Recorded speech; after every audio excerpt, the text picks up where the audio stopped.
So the NBA did something weird and a little unexpected a few days ago, where they went and renamed all of these NBA awards and these NBA trophies that are given out at the end of the year. You know, you're talking about your MVPs, your Defensive Player of the Years, your Rookie of the Year, even something like Most Improved Player, etc. This wasn't something that was really on anyone's mind, but they went ahead and did it, renamed all of these trophies after legendary NBA players, Hall of Famers, players that are icons of the game. Now, this isn't the first time they've done something like this. Previously we've had awards and trophies named after legendary personas in the NBA. The actual championship trophy, the Larry O'Brien trophy, named after the original commissioner of the NBA. Then you have the Finals MVP award named after Bill Russell. This was done in like 2010, and it was kind of cool because Bill Russell, the greatest champion in NBA history in terms of winning 11 rings, never actually got to win a Finals MVP because it didn't get introduced until his very last season, where he wasn't quite the same player he used to be, but still good, obviously. So they gave him that award. They renamed that award for him. That was in 2010 when that award was first given out. Kobe was the first one to get that award, the Bill Russell Finals MVP.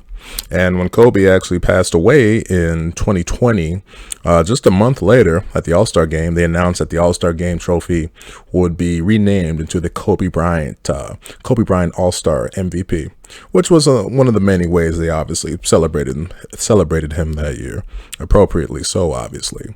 And then they didn't actually show until this past year, the 2022 season, where they actually redesigned the trophy in terms of various elements of his iconic career. So that was kind of cool. But the motivation for this right now is just like, where is this coming from, renaming all of these trophies? Because they went through all of them in terms of doing these over. And this only continues a trend that they did earlier this year, where for the Western Conference and Eastern Conference stuff, for your Western Conference MVP, for the Western Conference, obviously, it's the Magic Johnson Trophy. And then you got the Eastern Conference MVP, the Larry Bird Trophy, obviously, the rivalry in the 80s, Lakers Celtics, West and East and West, that kind of thing. But I was like, well, where was the motivation for that? It was almost kind of like a participation trophy, and just this weird thing. And when you look in the history of the NBA, just like, hey, here's a Western and Eastern Conference MVP. Thought it was a little silly, thought it was a little kind of a participationist, and now we're getting this with this kind of a renaming of the MVPs or all of this other kind of stuff. You got the Hakeem Olajuwon Defensive Player of the Year. Makes sense, I guess, because he was an iconic defensive player, one of the greatest defensive players of all time. I guess for your MVP, it's renamed the Michael Jordan MVP Award. Now, I know there's some controversy about that because they said, like, why don't you name it after Kareem Abdul-Jabbar, who has the most actual regular season MVPs in NBA history.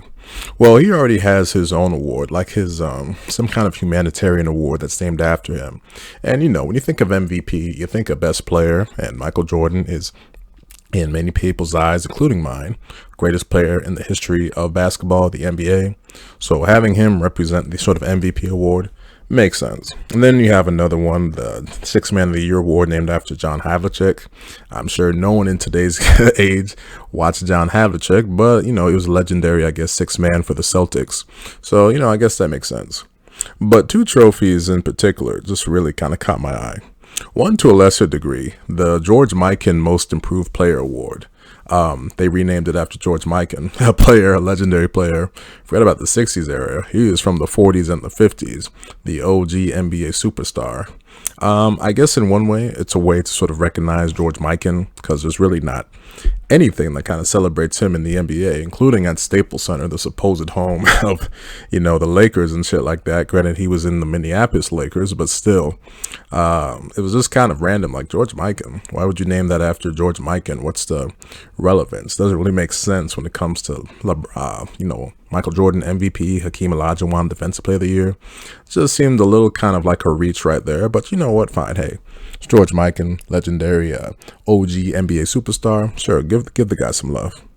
But the one that is probably just the most pathetic, and it's just like, this is even worse than the Western Conference MVP or the Eastern Conference MVP, would be the Jerry West Clutch Player of the Year Award. What? You just can't help but laugh at that shit. That's some shit that a little kid would make up, saying, hey, I want to give out awards to everybody. So here is your Jerry West Clutch Player of the Year award. I mean, first of all, how the fuck do you even measure that? Is it just a player that makes the most game winners in an NBA season? Player that's like the best in clutch time? I mean, it's just such a silly goddamn award. I mean, I get it in the fact that why you would choose Jerry West to represent it. He was nicknamed Mr. Clutch for some reason, even though he lost like 9 NBA finals, but that's a different story. But just the idea of this trophy, it's just so pathetic. And I just don't understand, like, was there a need to celebrate Jerry West? I mean, he's already the goddamn logo of the NBA. To do just such a haphazard award after him, I just think it's a little silly. And it's just one of the many kind of silly things that Adam Silver, in my opinion, does as commissioner. It's just such a weird, just kind of like a forced thing that they're doing. And you know that this ain't gonna stop. You know, they're creating a whole new award now, this Clutch Player of the Year award. Ridiculously stupid. They just previously did the Magic Johnson and Larry Bird Western and Eastern Conference MVPs. That's just as stupid, not quite as stupid as Clutch Player of the Year, but still stupid. And you know, eventually they're gonna do some other weird shit. You know, they've already been talking about, okay, you've already seen the speculation. I was like, all right, we got all these trophies now celebrating these icons of the game. We're talking about like at least like in the names I just mentioned, top 15 players. You know, we're talking about, you know, Russell, Kobe, Magic, Bird. Those are obviously top 10 players. And then people like Hakeem Olajuwon, Jerry West, and George Mikan, you know, those are in their top 15. Most people top 15 anyway. But then it's like, all right, well, what do you do with like guys like, you know, LeBron or Steph Curry and shit like that? Well, you know, eventually they're going to do some shit like that. You know that the 3-point shootout award is going to eventually get named the Steph Curry 3-point shooting award. Hey, whatever. I guess it celebrates Curry. And then, you know, eventually to celebrate LeBron, it's going to do some shit. Right. There'll probably be like some kind of a title for every year. Best Player of the Year award. Saying that, okay, you know how not every time the best NBA player wins the MVP. Well, you're going to have something, well, we'll still recognize who the best player in the league is. So in that case, in most people's eyes, that would be Giannis. So that would be another award right there. But still, though, I just think that too much of this stuff just feels kind of forced. And eventually, you know, enough is never enough. And it's just going to keep on adding trophies, more trophies, and more trophies just to satisfy everyone. It's like, hey, you know, everyone's special. Here's an award. And let's not even mention someone like Shaquille O'Neal. It's like, hey, here's the most dominant player in the league award. Or here's the player who has the most fundamentals award, the Tim Duncan award. So there you go with that. In my opinion, all this is just really kind of silly, just really kind of forced, and stuff that really Adam Silver shouldn't be really focusing on right now.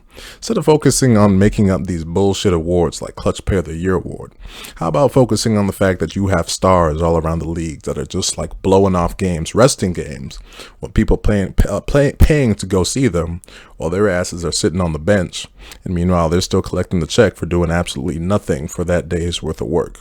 Yeah, maybe you should put your attention and stuff like that instead of bullshit awards, but who knows? Maybe that's just me. While I'm doing this is actually coming after the Lakers Celtics game that happened. The day for that game was December 13th, and man, that was some game, probably the best game I've seen so far this season. A lot of very wild swings. Celtics were in control for most of the game, up by as many as 20.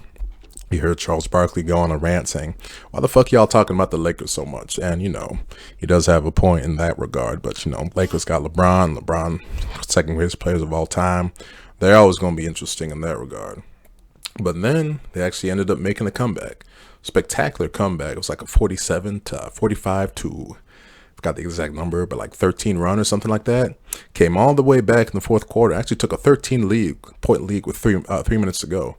And me, myself, I'm a SoCal resident, Laker fan. I'm like, oh, man, this would just be a great win right here. But I just when they went up 13, I told myself, man, the Lakers all year have been definitely just a terrible clutch time team. Terrible in terms of closing out games. And then, surely enough, the Celtics started to cut the lead down from 13 to 6 with like 2 minutes to go. And then I realized, oh, shit, this shit ain't over. But even still, it came down to, you know, LeBron threw a lob to Anthony Davis. They were up by 2. Anthony Davis goes to the free throw line with like 20 seconds to go or something like that. You're like, all right, man, All you got to do, I mean, 2 free throws really ices the game, but all you need is just one. So then you can just play great defense on the 3-point line. He misses the first one, and then I went back to the previous week where he missed the free throw to win the game in Philadelphia. I was like, oh my God, and in that case, it was the second one that he missed. And so now it's just like, ah, shit, man, come on, just get it in, just will it in. And he bricked the second one also. And immediately after that, I was like, oh, you got to be shitting me. And I knew at that point they were not going to get a stop because they were not able to stop Boston at all in those final 3 minutes right there. So they go in. Jason Tatum makes an unbelievable turnaround jumper on LeBron to win it. I mean, it was the move just looked like his idol, Kobe. It was just beautiful. Ironically enough, well, yeah, good enough because it was in Kobe's house right there. So channeling Kobe right there. So they got it into overtime, and once they got into overtime, I just knew the Lakers would not have the gas to sort of pull the game out. And I didn't even mention the absolutely terrible shot LeBron threw up to win the game. I don't know what that was all about. So yeah, Lakers essentially get blown out in overtime, and that was with them going up by 4. But you just knew they didn't have the gas to will the game out. So, yeah, it was definitely an important win for the Celtics. The Celtics had a really bad previous 2 games in California where they got manhandled again by the Warriors in the second half. I thought it was a really bad loss for them because it just looked like an exact repeat of the NBA Finals, those final 3 games. It was like, oh, damn, the tables still haven't turned, even though y'all have been playing way better than the Warriors, who the Warriors have been stinking it up for half the season. And they still go ahead and just lay the smackdown on y'all. And then you go to a Clipper team that's just been up and down, quiet, just barely playing any games at all. Comes back for this one, and he lights them up, goes like 10 for 12, and has easily his best game of the season. And he's just looking like, man, that's kind of a damaging way for the Celtics to go. And had they lost this game, man, I think the Demons would really be getting into their head for the entire season. But it was an important win for them, an impressive win, how they were able to pull it out after being down, giving up a 20-point lead, going down by 13, and then winning the game in overtime. Those were some unbelievable swings. As for the Lakers, they've obviously shown great improvement from their initial terrible start to the season, where they were like 1-10 or something like that. But they ain't in no business getting moral victories here, because they got to such a terrible start. They got to get the wins, because right now they're the 12th seed. As Charles Barkley said, we don't talk about the 12th seed that's in the East, and that's Chase being the Washington Wizards. That was a hilarious line by Chuck. But the Lakers 11-16 right now in terms of being from playoff play-in positioning. What would that put them in right now? They're about 3 games out of the 10 seed, and the 10 seed right now is the Warriors, and that's the last play-in spot right there. So Lakers ain't in no more business getting moral victories, especially when you got LeBron, who's still playing at a great level in year 20. Obviously he can't sustain the efforts the game to game like he previously could, but he's still playing really well. Anthony Davis playing the best ball of his career.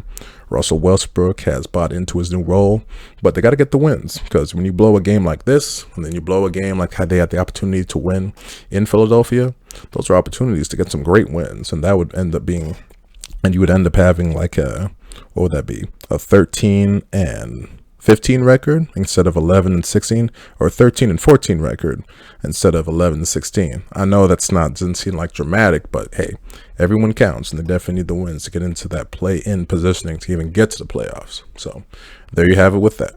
So that'll do it for this video, going over some stuff that happened recently in the NBA. If you made it to the end of this particular vid, thank you for watching.